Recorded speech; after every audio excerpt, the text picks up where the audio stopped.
Welcome to RA 101. This presentation is a video, so you can feel free to pause or rewind at any time if you need to stop. It will take less than 20 minutes to watch this entire presentation.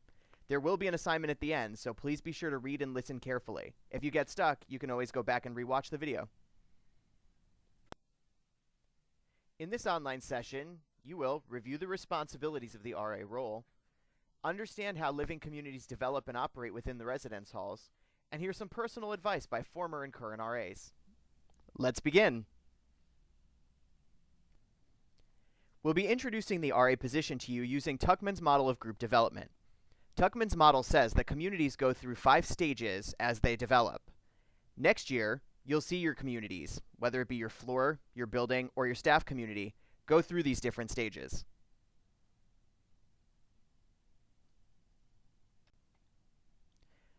The first stage you'll experience is forming.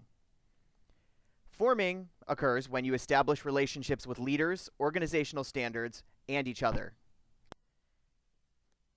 As I mentioned earlier, you'll notice the paperclip section of the slide would have your position description and the responsibilities that are relevant as we go through each phase. Because the RA position description varies by global site, we ask that you go back to your own position description for your location, and you'll see what parts are relevant as we go through each phase. During forming, we want you to think about a community that you've belonged to either now or in the past. Why did you become a member of that community? What appealed to you about that community? How did you contribute to that community? And what did you take away from that community? Considering that, how might you use these past experiences to shape your community at your away site? Think about that question as we introduce you to the Office of Residential Life and Housing Services, or ORLHS, mission and values that we use here at NYU Washington Square. You may not see these word for word at your away site, but they're great philosophical tools to form the basis of your community building anywhere. Our ORLHS mission states that we are committed to providing quality services and programs that enhance residential student success in safe and inclusive living, learning communities. Our department has 5 key values. The first, inclusive community. We are committed to creating a community that values the diversity of students, staff, and New York City while promoting the development of students in becoming global citizens. Our second value is a student-centered philosophy. We are committed to a student-centered approach in the development of programs and services that contribute to a holistic student experience. Our focus is the development of individuals that accept responsibility for personal and group decision-making, mutual respect and concern, and a sense of accountability and cooperation. Our third value is learning. We are committed to providing living, learning environments that foster the educational mission of NYU and are grounded in student development theory. Innovation is our fourth value. We are committed to being adaptable to the changing needs of our students and our profession while focusing on creating cutting-edge programs and services. We value a forward-thinking approach encouraging scholarship, collaboration, continuous innovation, and community partnerships. Our final value is wellness. We are committed to providing an environment that supports the wellness needs of our students, staff, and community members. We invest in safety, self-care, and well-being of all. Here are some active ways that you can build community. We call these our active initiatives. Opening day is the first time you'll meet your residents as they're moving in. You only get one chance to make a first impression, so this is your chance to make it a strong one. Floor meetings. This is the first time that you're with your entire floor together, so you'll use this opportunity to build connections and establish standards for your community. Programming. Programming is a fun way to build community. This involves bonding over shared experiences where your residents will have that common experience and will hopefully be exposed to some new ideas in the process. Most locations have a first 6 weeks plan or focus in which you'll have to do one program each week. This focus sets the tone for engagement early on. Residents will be more likely to stay invested throughout the semester if you set that tone right from the start. Establishing an open door policy can be a great way to build community. Once doors are open, it leads to open environments, and hopefully your residents will interact more often. Base, or intentional conversations, are hugely important in developing your community. It's really your market research. You'll get to know your residents and what they want and need over the semester. Use this information to make connections with you, but also connections between your residents. This is a great way to build community. The Resource Center, Front Desk, or other community hub are great ways and places to build community because that's where you'll get to see the entire building. This is your opportunity to move beyond your floor community and get to meet people within the larger building community. Quality service. We've all had bad days, and that one person that smiles at you or helps you out can really change the way your day goes. So providing quality service is another tool to enhance your community. And lastly, we have policy enforcement. Maintaining community standards creates a safe environment for all the other great initiatives you get to use. Make sure you're enforcing policies strictly in the beginning to make sure your residents understand what's expected of them. These are some passive ways you can build community, or our passive initiatives. First, everyone's favorite, bulletin boards. These are great tools to convey information, encourage interaction, and shape the physical space to be warm and welcoming. Door decorations actually visually demonstrate that your residents are members of the community. One note on door decorations, you'll want to make them age appropriate. Childlike decorations can encourage childlike behavior. We don't want that in our community. We all know email is a great way to communicate, so you'll be sending emails to your floor. Make sure that they're fun and engaging, because you want your residents to read them. You can also utilize email to virtually introduce residents with similar interests. Lastly, take advantage of that social media. We all know that a majority of residents interact using these platforms, so set up a Facebook group, use Twitter or Tumblr to engage with your community and help them become members of that community. The following slides will introduce you to some examples of good passive initiatives. This slide in particular shows some really great door decorations. This slide is a good bulletin board. This bulletin board has an interactive element.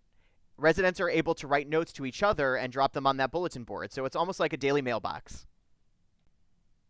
In this bulletin board, the RA has chosen to include neighborhood eateries so that you can find inexpensive places to eat around the city. Here's one of my favorite educational bulletin boards, Tyrannosaurus Sex. Notice how the RAs used a creative way to present educational information. Lastly, this is an entire theme that was done on a floor. So there's an introductory bulletin board that just sets the tone. You'll see the door decorations are all famous video game characters, and the other bulletin board is about conflict resolution. This whole theme works really well to build communities and shape the physical space. Now that we've introduced you to some of the tools that we've used, we'd like to introduce you to some of our current RAs. They're going to tell you a little bit about how they used these tools to shape their experiences.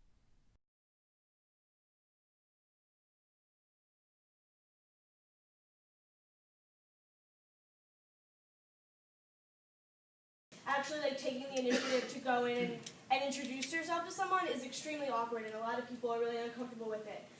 So what I did is I had a block party where I made spaghetti and meatballs, and I put the plates in one room, and then across the hall was the cups, and then in another room was the drinks, and the noodles were in one room, and the sauce was in another, and I made every room participate. And like, most people were up for it anyway, but they met everybody all throughout the whole floor. So I've actually had so many residents that have told me that, like, they didn't meet this person until then, and they're living together next year, and just like creating that common ground for everyone to feel comfortable is just something that has been really, really effective. Also, my first floor meeting, I had it in the hallway and had them sign up for their base conversations in my room.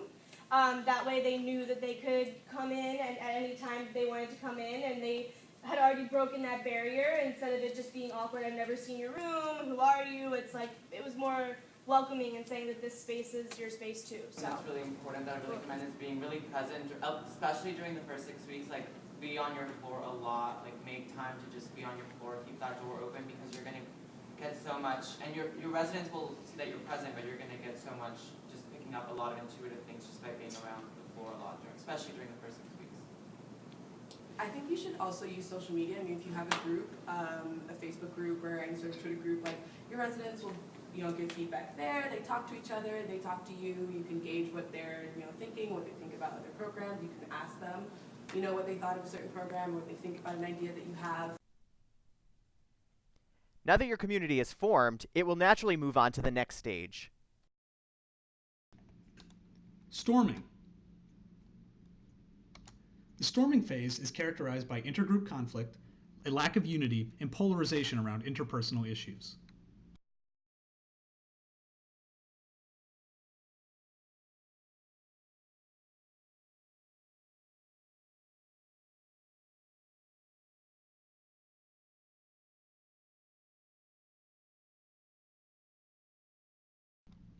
We can guarantee that at some point during the year, you will run into some conflict in your community. But don't worry, it is completely normal. And the good thing is, we hired you because we feel confident that you are capable to handle these situations. The storming phase can manifest itself in many different ways in your community, such as a roommate conflict, an act of vandalism on your floor, hurtful language, a bias incident, a wellness issue, or it could even happen with interstaff conflict. As an RA, it's important to note that you are not there to solve every problem, but to act as a peer helper for residents and to serve as a resource or to direct residents to the appropriate resources so that you can help them solve their own problems. Sometimes addressing these issues can be stressful, and so we want to help best prepare you to deal with these conflicts.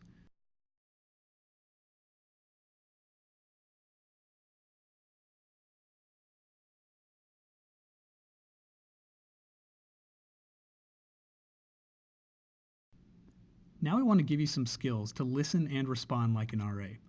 To begin, let's start with listening. The following are going to be some nonverbal skills that you can utilize: maintaining eye contact, keeping open body language, and acknowledging. Each of these helps the resident understand that you are present and engaged with the conversation, and that you are also an active participant. Another nonverbal skill that you can use is the room setup. You want to make sure that you're not literally siding with someone by sitting next to them during a roommate conversation. Have the roommates sit equidistant from each other and try to have the meeting in neutral ground, like in your room or a study lounge. Now let's think of going beyond the words. What did or didn't the resident say? Is the resident clearly upset but they haven't told you exactly why? Maybe you need to ask some more exploratory questions. How did the resident express feeling to you? Did they tell you that everything was okay, but they're visibly emotional and they're crying? Because it sounds like then you do need to ask a few more questions. And what did the resident's body language tell you? Are they closed off, not making any eye contact, sitting in a very defensive position with their arms and legs crossed? Perhaps there's someone else they'd be more comfortable talking to.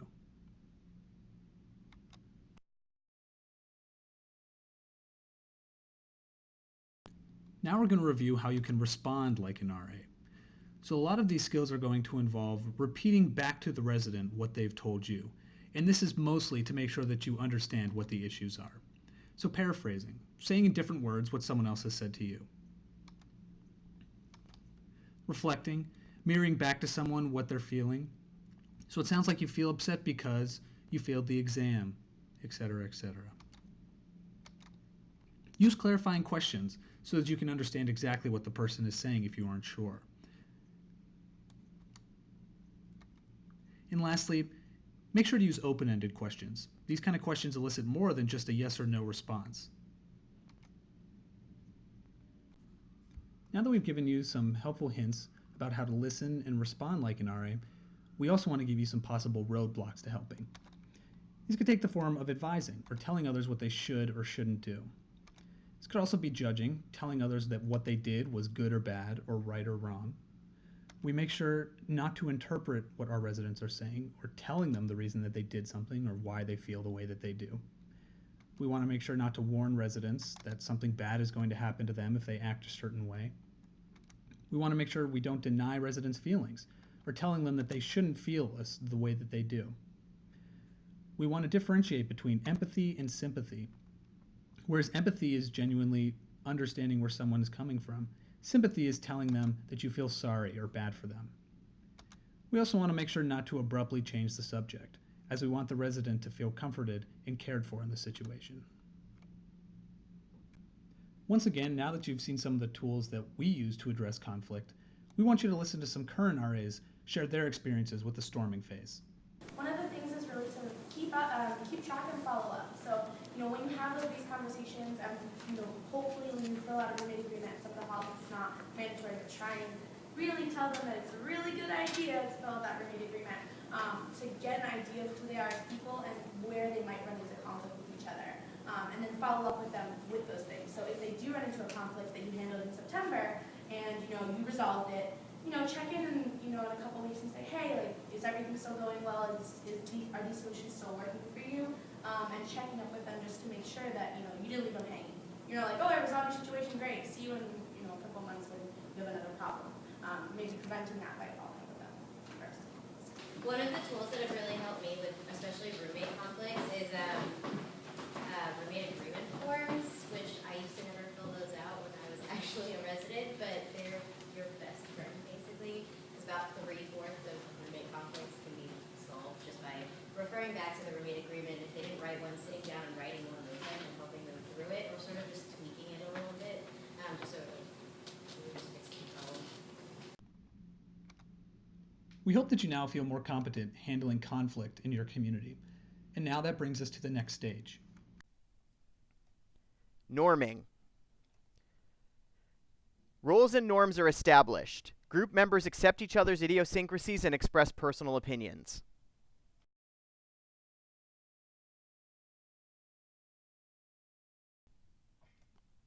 As an RA, you are immediately in a position of power within your community. You control the environment, enforce standards, and set the norms or standards of accepted behavior within your community. Being inclusive is an important part of your job. We want you to do everything that you can to be mindful of the social identities of the members of your community. So what exactly do we mean by social identities? Social identity is defined as our identities within the context of the different social groups that we belong to, such as ethnicity, race, sexual orientation, gender, class, occupation, disability status, religion, and nationality. Social identities can also be referred to as group identities, as these societal groupings have a relationship to power, privilege, or subordination in the larger society.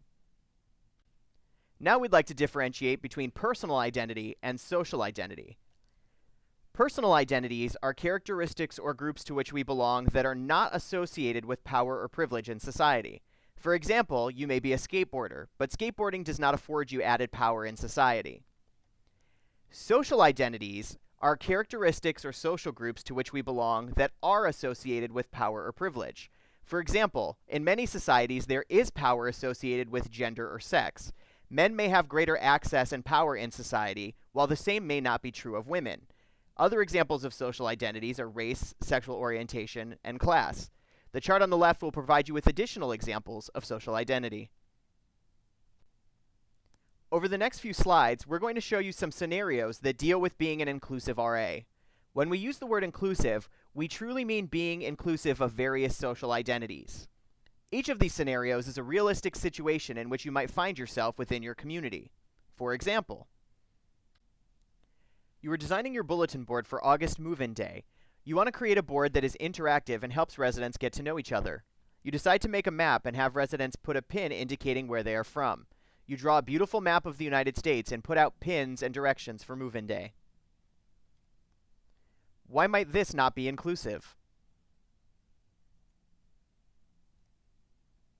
If you're a student who's not from the United States, you may not feel included because your home country is not represented. A more inclusive idea would be to use a map of the world instead. See if you can figure out why the next few examples might not be inclusive of residents' social identities. You'll also want to think about how you can make them more inclusive. The icebreaker. You're serving as a co-advisor for Hall Council. Your supervisor asks you to decide on a fun icebreaker for the first e-board meeting. You decide to play Celebrity Crush, whereby each student shares his or her celebrity crush from past or present. Why might this not be inclusive? In this scenario, your residents may be forced to disclose their sexual orientation. Icebreakers should make people feel more comfortable, and this might have the opposite effect. Additionally, the concept of celebrity may be different based on your country of origin. A more inclusive idea would be to ask people to share a personal hero. The flyer. You're creating a flyer for your first floor event of the semester, and you decide to host Bacon Fest, celebrating everyone's favorite food. Your flyer asks, "Who doesn't like bacon?" and ends with the tag, "Don't be lame, come meet people and enjoy everyone's favorite food." Why might this not be inclusive? There are three concerns in this scenario. Number one, food options. Many people are unable to eat bacon due to dietary or religious restrictions. For example, Muslim and Jewish students, who may keep halal or kosher, do not generally eat pork products. Second, the religious imagery may discourage some residents from participating. And third, the use of the word lame has implications in regards to physical ability. Possible ways to change this program would be to include a variety of breakfast foods, including different types of meat-free options. The poster and language used can be changed to be more inclusive as well. The door decks. You're an RA for an explorations-themed community, music in New York City. You decide to make your door decks based on famous music icons throughout the history of New York City. You choose 4 icons from different periods and genres: Jimi Hendrix, Madonna, Jay-Z, and Billie Holiday. Since they are female, you will use pictures of Billie Holiday and Madonna for your female suites, and pictures of Jimi Hendrix and Jay-Z for your male suites. Why might this not be inclusive?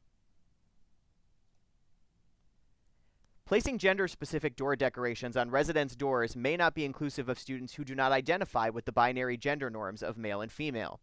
These artists do not represent a wide variety of musical styles or artists as well. A more inclusive approach might be to use buildings that have historical musical importance, such as Radio City Music Hall or Webster Hall, or to consider individual songs instead of artists. The other door decks. Since you're such a dedicated RA, you start working on your door decks over the summer. You decide to have a 90s theme for your floor, so your door decks will be pictures of characters from the following shows: Boy Meets World, Full House, Friends, and Home Improvement. Why might these not be inclusive? These door decorations represent a specific economic and racial demographic. The characters are generally white, middle to upper middle class, and from nuclear families. Consider using different television shows from around the world or that represent a broader demographic. Still unsure on how you can be an inclusive RA? Wondering if your door decorations or bulletin boards are inclusive? Ask your RHD or RHAD. Remember, we don't expect you to instantly become experts of inclusivity. It takes time and practice. We do want you to continue thinking about these ideas over the summer and throughout the year while you're establishing your community. Now that we've seen some of the tools we use to be inclusive, listen to some current RAs as they share their experiences. Like socioeconomic class, this is something that I try and keep in mind. Sorry, I don't want to I try and keep in mind with all programs. When you're doing budget and stuff, like you have the floor budget, there's also the hall council and everything. Whichever program that you do, if it requires a copay of some sort, you can ask your RHD or the hall council for just a little bit of extra money in the event that a student can't afford that copay. Housing is thousands of dollars a semester. Doesn't mean that they can do even a $5 copay. So just having that as an option always is just very safe. Making sure that it won't be disclosed to anyone else. So, if you come to us, that it won't be oh here you needed the voucher. Don't do that. And to say that it'll stay And then something that I always try to be very conscious of is the language that I'm using, not only in verbal communication, but also emails and program marketing and even titles of programs. So an example of that would be, instead of saying speed dating, which could kind of be heteronormative, and also it might be taboo in certain cultures to talk about dating. So instead of that, you could use a title like speed meeting or speed friendly to kind of be more inclusive and neutral. And another thing is physical ability. A lot of people, for elevator etiquette, some people may live on the second floor and they take the elevator. Restrain from making certain comments because you don't know if they have a physical disability. Great work! You've done a great job establishing norms and building an inclusive community. So what stage comes next? Performing. Performing is characterized by members adapting task relatedness and playing roles that enhance performance.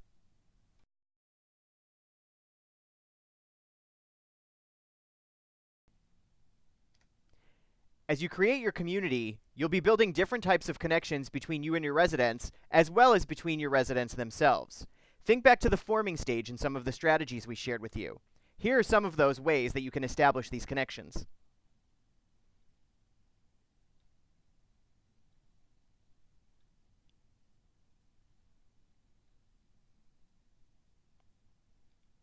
Have you caught the obvious metaphor? Your community is a web of connections. This web represents a performing community, but there will always be different tensions that challenge your performing community. Can you think of any? Roommate conflicts, policy violations, and vandalisms can cause some tension on your web. You may also have disengaged residents who aren't interested in participating in your floor community. On the other hand, you may have the extremely enthusiastic or involved resident that always demands your attention. These tensions can happen at any point in the year and impact the way that your community is performing.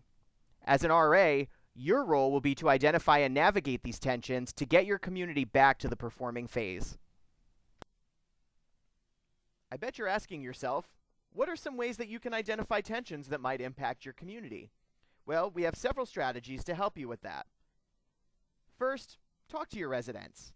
Conversations that you have in the hallway, in the elevator, or really anywhere can be very revealing, and residents will tell you what's going on. Informal observations. You're going to be living on your floor, so the behaviors that you observe will help you understand what's happening on the floor and will help you determine how you need to change or support that.